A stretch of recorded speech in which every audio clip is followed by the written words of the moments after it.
இப்போ சுவாதி இல்லாமல் போனோம்னா வச்சுக்கோங்க, அவ்வளோதான். 2 பேரையும் அப்படியே தலைகளை தொங்க விட்ருவாங்க. நினச்சி பாரு அதை.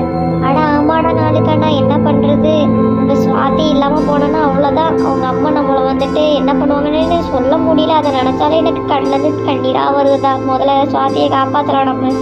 அதெல்லாம் ஒன்றும் ஆகாது, நம்ம சுவாதியை காப்பாற்றிடலாம். வாங்க, பேசிக்கிட்டே இருக்காமா நம்ம வந்துட்டு அந்த குகைக்குள்ளே போகலாம்.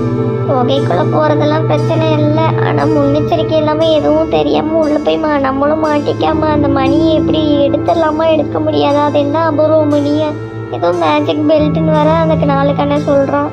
பிரச்சனை மேலே பிரச்சனையாக வருது. அப்பயே நான் கிளம்புறதுக்கு முன்னாடி சொன்னேன், யாரும் என் பேச்சை கேட்கல. குட்டி எழுப்பு.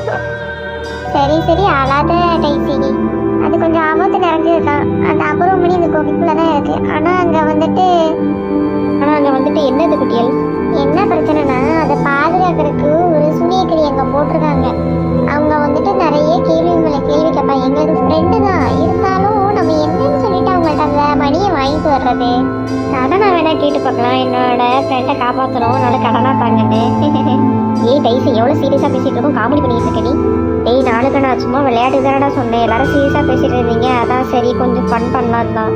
கடனை உனக்கு பெருமா? கடனை அபூர்வமணி நல்லா தருவாங்க, வா போடாடி. இப்போ பார்த்தாலும் திட்டிக்கிட்டே இருக்க நீ. சரி சரி, அங்கே வந்துட்டு அவங்க இருப்பாங்க. நாங்களே பேசி சமாளிக்க முடிஞ்ச அளவுக்கு சமாளிக்கிறோம். நீங்கள் நடுவில் பூந்து எதுவும் குட்டையை மட்டும் குழப்பிடாதீங்க நண்பர்களே.